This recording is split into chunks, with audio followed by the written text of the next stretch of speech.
Mesdames et messieurs, merci de faire confiance au journal de la ville et bonne fête d'indépendance.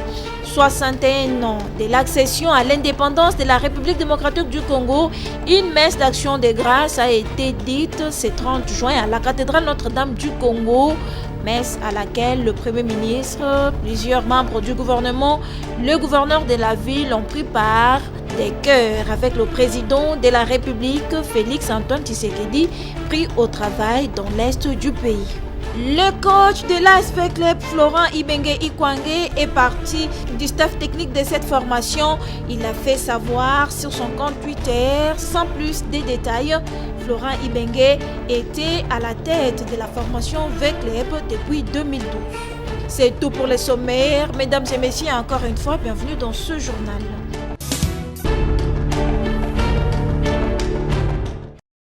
La République démocratique du Congo célèbre ce 30 juin son 61e anniversaire de l'indépendance depuis 1960. Et après ces 61e années de maturité et sagesse, la coordination des cadres de concertation nationale de la société civile de la RDC, CCNC-RDC, que coordonne Dani Singoma, dresse un bilan très sombre dans presque tous les secteurs du pays. À l'approche des nouveaux scrutins en 2023, l'inquiétude de la société civile demeure vive au regard de la réforme de la Commission électorale nationale indépendante qui demeure très inféodée par les partis politiques, de certains appels d'hommes politiques à mettre en place des mesures d'exclusion de certaines catégories de la population, des excès des aides, des services spéciaux qui réduisent fréquemment la liberté des personnes qui s'expriment sur la marche et la gestion du pays, de l'insécurité persistante dans plusieurs coins du pays où des communautés s'affrontent, où des groupes armés sèment la terreur. Sur le plan social, économique et environnemental, après des années de gloire et de modèles pour une grande partie du continent africain, la situation sociale des Congolaises et Congolais dans toutes les provinces du pays connaît une régression continue depuis des décennies. Les systèmes publics de santé laissent à désirer malgré l'annonce de la vision du chef de l'État, Félix Antoine Tshisekedi, orienté vers une couverture santé universelle. Depuis 2020, la gratuité de l'enseignement fondamental de base est effective, mais ne résout pas encore la question de la qualité de l'enseignement et de la bonne prise en charge du personnel enseignant. Et compte tenu de tout ce qui précède, les cadres de concertation nationale de la société civile de la RDC appellent 1. Le président de la République à assurer avec dextérité la gouvernance du pays en promouvant une politique inclusive ouverte à toutes les filles et tous les fils de la République, mobilisant ainsi l'ensemble de la nation vers un avenir radieux. Protéger la Constitution contre toute tentative de sa violation afin de garantir l'unité nationale, la cohésion sociale, les droits socio-économiques, culturels, civils et politiques de tous. Renforcer le pouvoir de la justice et des forces de défense et sécurité pour la garantie de l'intégrité de la nation sur tous les plans.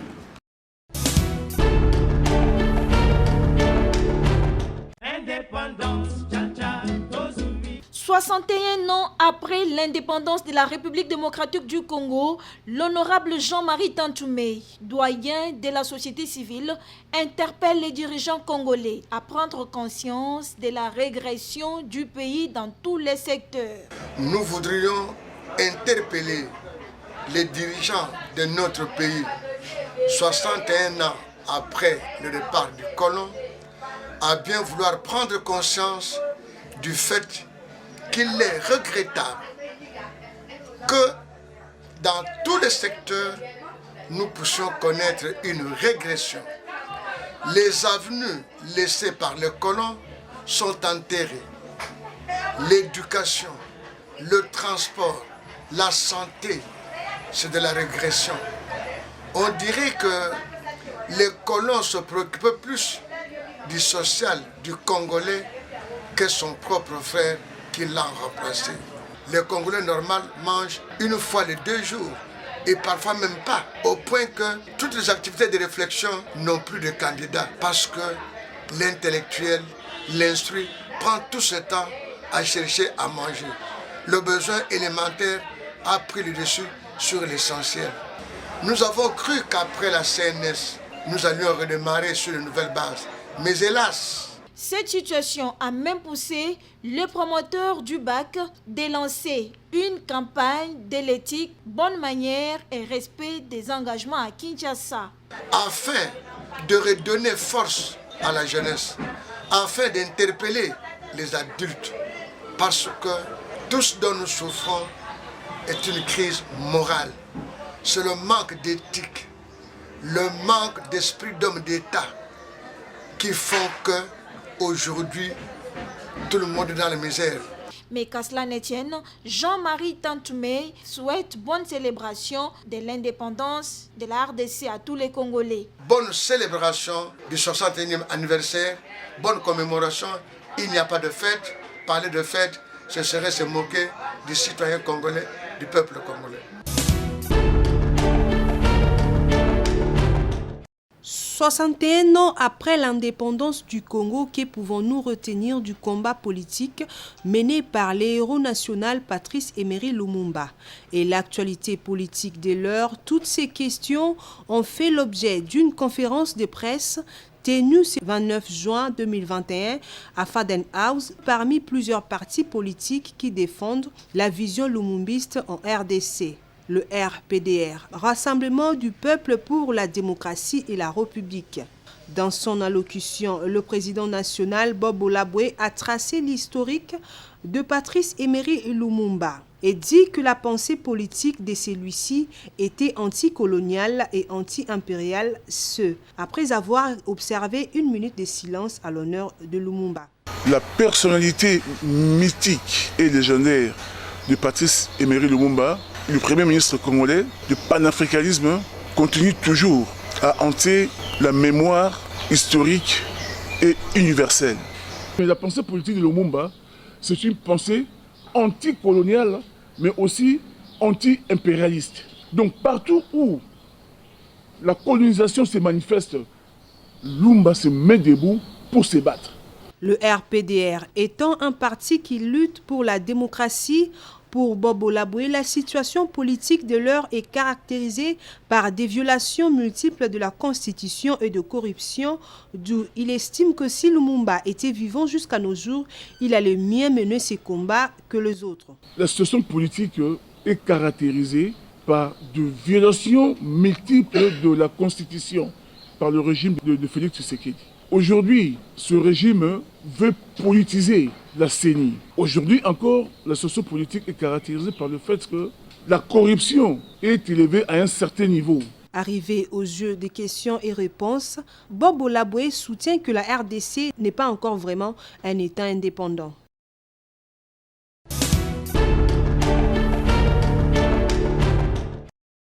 Le ministre de la Santé publique, Hygiène et Prévention, Dr Jean-Jacques Mbunga Nimbanda, a conféré ce mardi 29 juin avec le médecin directeur des hôpitaux publics de la capitale congolaise. S'imprégner et écouter les difficultés des responsables des établissements médicaux de l'État en cette période de la COVID-19 et comment le gouvernement peut-il apporter des réponses pour assurer un travail pertinent au profit de la population. Voilà l'essentiel de cette rencontre entre le patron de la santé publique et les gestionnaires des hôpitaux publics. Ils ont également évalué le processus de vaccination contre la COVID-19 dans les différents centres publics à Kinshasa, 3 mois après le lancement de la campagne sur la vaccination. Au terme de leur échange, le professeur Dr Makula, médecin directeur des cliniques universitaires de Kinshasa, a fait savoir qu'il est impérieux que le gouvernement de la République apporte un appui aux gestionnaires des hôpitaux publics pendant cette période de la 3e vague qui secoue le pays. Le gouvernement a décrété la prise en charge des patients Covid et nous avons la fierté de déclarer que depuis mars de l'année passée, les hôpitaux publics prennent en charge gratuitement, contrairement aux hôpitaux privés. Et cette prise en charge est de bonne qualité. Ceux qui ont été hospitalisés peuvent témoigner. Mais le gouvernement doit nous appuyer en termes de subsides pour que cette prise en charge soit réellement effective. Mais en plus de cela, nos hôpitaux étant moins fréquentés pour le moment, le gouvernement doit nous aider dans les frais de fonctionnement, améliorer les plateaux techniques Et le ministre a fait la promesse, dans les jours à venir, on va commencer à payer progressivement les arriérés du personnel qui travaille dans la riposte. La troisième vague a également provoqué une saturation au niveau des prises en charge dans des grands centres médicaux. Cette situation résulte des relâchements et de l'absence de mesures barrières qui semblent être négligées par la population.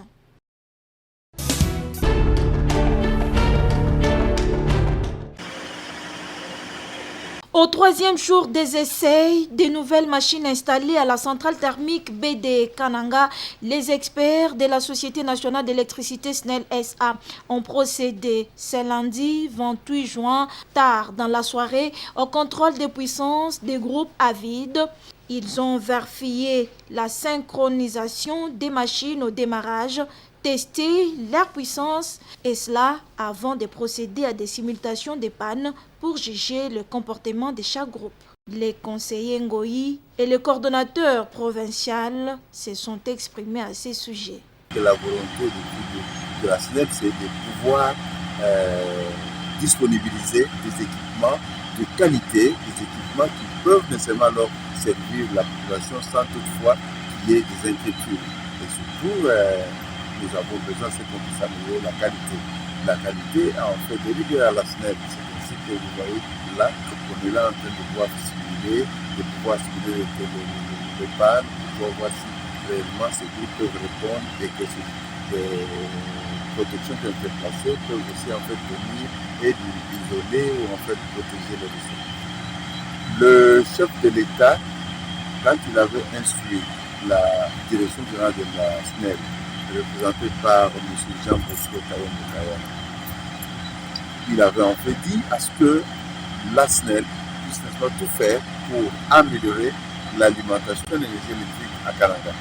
Alors, si vous regardez bien, la SNEL a répondu avec succès, mais nous ne sommes pas encore arrivés. On ne peut pas dire qu'on est arrivé au bout, parce qu'il y a encore 2 étapes que nous attendons. Quand, par exemple, la centrale de Katembe viendra, à ce moment-là, la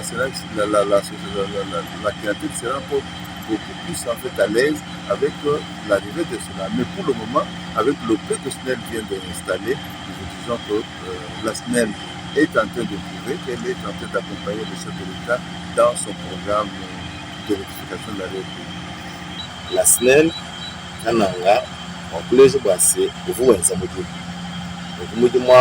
les fruits, tout le monde est là, ils ont mis tellement de machines à faire.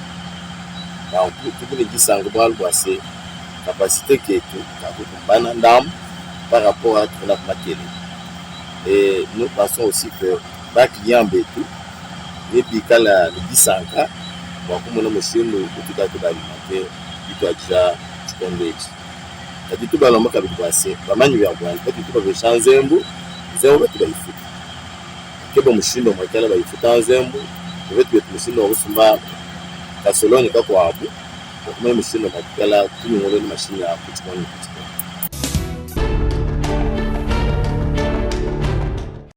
Le chef Girest Ngamaba Nganti, président fondateur de la fondation qui porte son nom, Fonging en sigle, accompagné de quelques membres de la fondation, ont sillonné quelques quartiers de la commune de Kimbanteke le samedi pour une visite aux personnes de 3e âge en vue de sensibiliser cette catégorie de personnes qui sont vulnérables à la Covid-19, surtout avec cette 3e vague qui semble être dangereuse.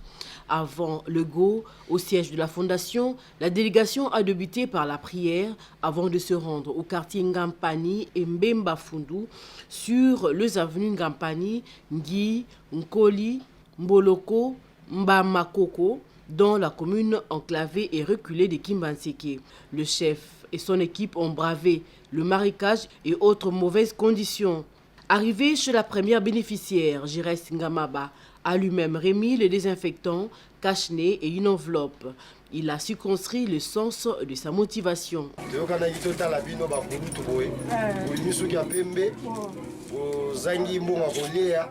pasi eza na Kinshasa makasi na maladi oyo eyeli biso ya coronavirus oyo epesi mpena pasi makasi na mokili mobimba yango mo tosanganaki tolobi te po tosunga bakoko na biso bazangi mwa eloko ya kolata bazangi mwa eloko ya kosokola maboko yango wana tokanisaki koya otala bino. La première bénéficiaire s'est réjouie de ces gestes et lui a encouragé à ne pas s'arrêter en mi-chemin.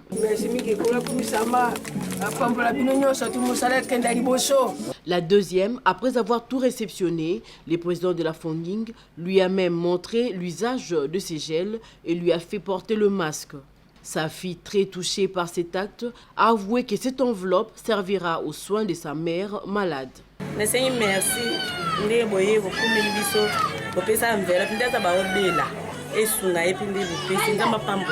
Partout où ils sont passés, les bénéficiaires se sont réjouis et il les a remerciés d'avoir pensé à cette catégorie de personnes souvent rejetées.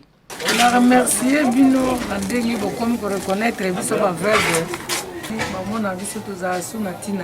Signalons que la Fonging œuvre depuis toujours dans les œuvres sociales et a pour devise bien-être pour tous.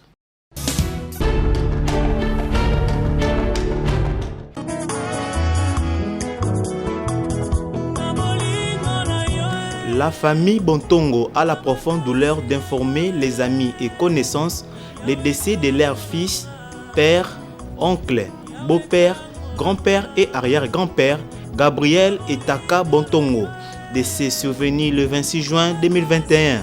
En attendant le programme des obsèques, le deuil se tient à la résidence familiale 6 avenue Mengi numéro 10 à Kitsuka Pompage, au quartier Gaska, non loin du pont cinquantenaire dans la commune de Mongafula. Ces communiqués tient lieu de faire part.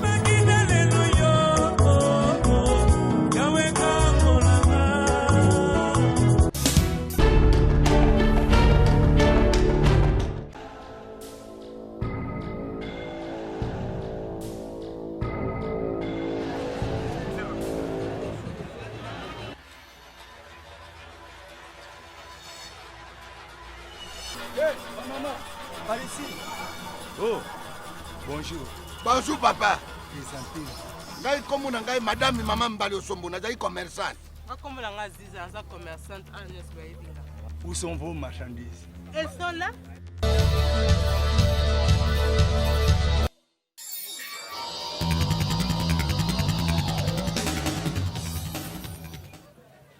Désolé. Vos marchandises sont périmées.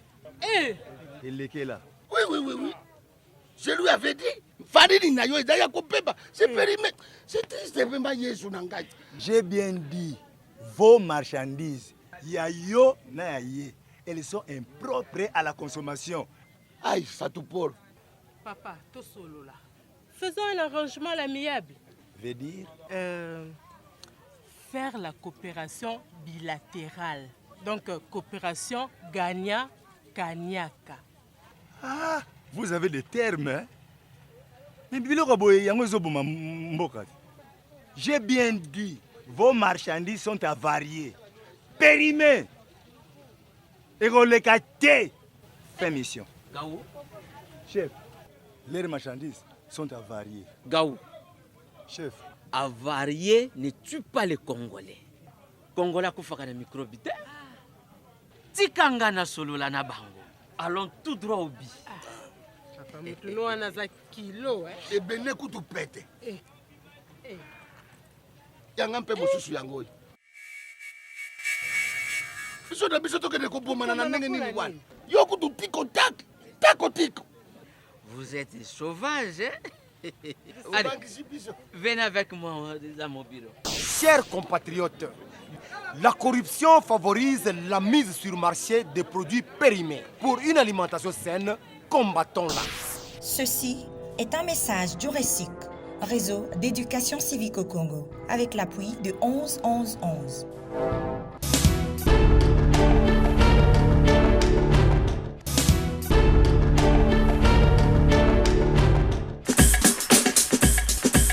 Nous sommes arrivés à la fin de ce journal de la ville, mesdames et messieurs. Merci de l'avoir suivi. Le prochain rendez-vous est fixé pour ce jeudi.